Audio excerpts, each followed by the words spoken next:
안녕하세요. 고전의 한수 엄태범TV입니다. 오늘 고전의 한수는요, 성령 수술하면 운명이 바뀌는가, 이런 주제를 가지고 오늘 한번 말씀을 드려보겠습니다. 한 중년의 여성이요, 갑자기 심장마비에 걸렸습니다. 그래서 급히 119에 신고를 해서 응급실로 갔습니다. 그래서 응급실에서 사경을 헤매는데요, 호련히 하나님이 나타납니다. 그래서 그 중년의 여성은 하나님한테 물어봅니다. 하나님, 저는 여기서 죽습니까? 그렇게 물어보니까요, 하나님이 이렇게 답변합니다. 아니다, 너는 앞으로 40년을 더 살 거다. 그렇게 말씀하고요, 호련히 사라졌습니다. 그래서 그 중년의 여성은 그 하나님의 말씀대로 무사히 수술을 마치고요, 의식을 찾아서 회복을 한 거예요. 그래서 그 중년의 여성이 회복해서 가만히 생각해 보니까 앞으로 40년을 더 산다 그랬으니까 남은 인생을 최대한 멋지게 살고 싶었습니다. 그래서 그녀는요, 병원에 남아서 성형수술을 해서 턱을 깎고, 그 다음 지방흡입술과 복부 지방 제거 수술까지 다 했어요. 그리고 기분 좋게 병원에서 퇴원하는 날 병원 앞 횡단보도에서 그만 차에 치여서 죽어버렸어요. 그래서 그 여성은 너무 억울해서 하늘에 가서 하나님한테 따지듯이 물었습니다. 하나님께서는 제가 40년을 더 산다 그랬는데 어찌해서 차가운데 저를 구해주지 않으셨습니까? 그렇게 하나님한테 물었어요. 그랬더니 하나님이요, 이렇게 답변합니다. 나는 넌지 못 알아봤다. 성령은 지랄한다고 해가지고 이렇게 답변했습니다. 이것은 웃지 못할 한 중년 여성의 성령 유머입니다. 여러분, 이 화면은요, 강남의 한 성령병원에 붙어있는 현수막입니다. 현수막에는요, 이런 문구가 쓰여 있습니다. 어머님 날 낳으시고 원장님 날 만드셨네. 이 원장님은요, 성령외과 원장님을 이야기하는 겁니다. 참 웃지 못할 슬픈 현실입니다. 또 이 화면은요, 강남에 있는 한 성령외과가 병원 환자들의요, 턱뼈를 가득 담은 유리상자를 현관에 설치해서 사회적인 문제가 된 겁니다. 3,800명의 턱뼈를 수술해서요, 이 유리관 안에 넣은 거예요. 소위 말해서 턱뼈 탑이라고 합니다. 우리나라에서는요, 젊은 여성들 사이에서요, 턱뼈를 깎는 양악수술이 인기입니다. 양악수술은요, 아래턱과 윗턱을 수술해서 치아를 교정하는 수술입니다. 양악수술은요, 원래 그 심각한 턱의 문제로 고통받는 그 환자를 치료하는데 그 목적이 있습니다. 외모를 바꾸는데 그 목적이 사실은 있지 않습니다. 그러나 양악수술을 통해서요, 얼굴이 작고 갸름한 동안의 그 미녀나 훈남들이 변한 모습을 젊은이들을 보고 이것을 따라하기 위해서 양악수술이 유행했습니다. 또한 많은 성형병원에서도요, 양악수술을 동안으로 만드는 수술처럼 광고해가지고 많은 사람들을 유혹하고 있습니다. 여러분, 산을 깎아내고 길을 내면요, 언젠가는 산사태가 우리에게 피해를 줍니다. 성형수술도 마찬가지입니다. 성형수술의 문제점은요, 얼굴의 균형과 조화를 깬다는 겁니다. 균형과 조화를 깨지면요, 어느 순간에 정형화된 얼굴이 되어서요, 실증나는 얼굴로 될 수가 있습니다. 그리고 얼굴을 일부 수정하면요, 전체적인 조화가 안 맞아서 다른 때 또 수정하고 계속해서 반복해야 됩니다. 그래서 한 번의 수술로 만족하지 못하고요, 계속 하게 돼서 악순환의 고리를 끊지 못하게 됩니다. 이 세상은요, 아름다운 것과 예쁜 것의 차이가 있어요.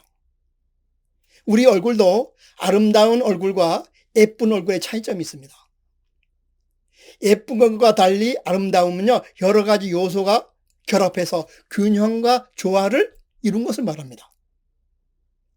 균형과 조화가 안 맞으면요, 추리닝에 넥타이를 맨 것 같이 매우 어색합니다.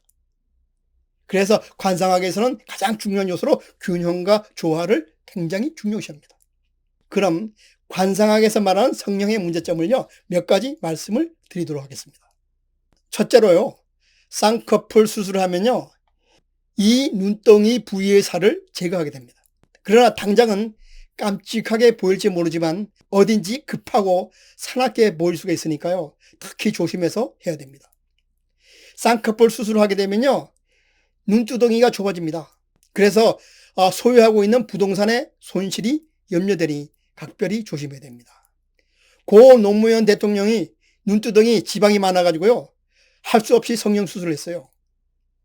이렇듯 눈두덩이는요. 지방이 많아서 시야를 가리지 않는 이상은 칼을 안 대는 게 좋습니다.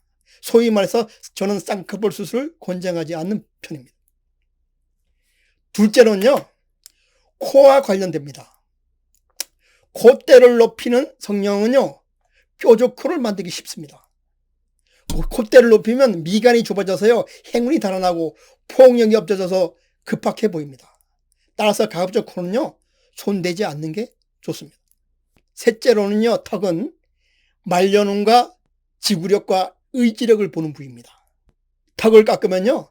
턱이 뾰족해져서 말려눔과 지구력이 부족해서 사회생활에 어려움을 겪게 됩니다. 넷째로는요. 미소주름, 즉 팔자주름은요. 범령이라고 해서 책임감을 보는 부분입니다. 이 팔자주름을 없애면요. 책임감이 약해져서 철없다는 이야기를 자주 듣습니다. 또한 웃는 것인지 우는 것인지 어색해서 참 보기가 안 좋습니다. 여러분, 성령 후의 모습은요. 젊은 시절 잠깐 깜찍하게 보일 수가 있습니다. 그러나 나이가 들어가면서요. 중후한 모습이 아닌 천박하고 급박한 모습으로 보여질 수 있는 그런 위험이 있습니다. 그러나 우리는 부득이하게 성형수술을 해야 될 경우도 있습니다. 예를 들어서 심한 외모의 콤플렉스로 인해서 사회생활에 문제가 될 정도가 되면요. 성형수술을 해야 됩니다. 그리고 또 화상 등 외부의 충격에 의해서 내 얼굴이 망가졌을 경우, 그래서 자신감을 잃은 경우는 당연히 해야 됩니다. 이럴 경우는요. 성형수술을 해서 좋은 인상을 갖고 자신감을 찾아서 삶에 대한 태도가 바뀐다면 좋은 일입니다. 또한요. 다른 사람을 만났을 때도 좋은 인상을 줘서 상대방까지 기분 좋게 만들기 때문입니다. 이와 같이요. 부득이한 경우를 제외하고는 가능하면 칼을 대지 않는 게 좋습니다. 단순히 미적 축을 위해서 멀쩡한 얼굴에 칼을 대면요. 좋지 않습니다. 우리는요. 몹시 견디기 어려울 정도의 신체적 고통이 밀려올 때 우리는 뼈를 깎는 아픔이 있다. 이렇게 말합니다. 뼈를 깎아서라도 사회의 구격품이 되어야 하는 우리 현실이 서글픈 생각이 들기도 합니다. 저는요. 수많은 관상 강의를 하면서 수강생으로부터 꼭 이런 질문을 받습니다. 성형수술하면 운명이 바뀝니까? 이런 질문입니다. 결론부터 말하자면요. 어느 정도 바꿀 수 있다는 겁니다. 부득이 수치로 환산한다면 제가 판단했을 때는 한 20% 정도는 바꿀 수 있다는 겁니다. 예를 들어서 조상이나 우리 가족, 집안, 그 다음에 자연 환경은 바꿀 수 없어요. 그래서 이런 것을 빼면 어느 정도 영향이 있다고 봅니다. 예를 들어서요. 얼굴이 사납게 생겨서 주위의 사람들이 접근하기를 꺼려하는 사람이 있습니다. 그래서 그 사람이 얼굴 성형수술해서 부드럽게 만들었다고 가정했을 경우, 그러면요. 자기 얼굴에 대한 자신감이 생겨서 사회 활동력이 너무 넓어집니다. 그러면 주위의 사람이 붙고 결국 성공적인 삶을 살 수 있다는 겁니다. 그러나요. 성령은 한계가 있습니다. 예를 들어가지고 사과나무의 가지를 몇 개 잘라서 사과를 많이 달리게 할 수 있어요. 그러나 결국 배나무로는 만들 수 없기 때문입니다. 우리 나이가 40대가 지나면요. 미모의 평준화가 이루어진다고 합니다. 시간이 지나면 계곡은 높아지고 산은 낮아지게 됩니다. 이 세상만사 이런 일 저런 일 모두가 비슷해집니다. 결국 우리는 목숨까지 거의 평준화가 이루어지게 됩니다. 우리의 삶도요. 자연의 순환 원리에 순응하면서 살아가는 것이 올바른 삶이라고 생각합니다. 늙으면 늙어지는 대로요. 주름살이 있으면 주름살이 있는 대로, 머리가 휘어지면 머리가 휘어지는 대로 있는 그대로 살아가면 됩니다. 이와 같이 아름답게 늙으려면요. 우리가 늙었음을 인정하고 긍정적으로 살아가면 되는 겁니다. 아무쪼록 내 얼굴은요. 내가 만들어갑니다. 얼굴 성형을 해서 정형화된 예쁜 얼굴보다는 마음 성령을 잘해서 균형과 조화를 갖춘 아름다운 얼굴을 가진 그런 사람이 되시기를 간절히 바랍니다. 그럼 오늘 방송은 여기서 마치고요. 다음 방송 시간에 찾아뵙도록 하겠습니다.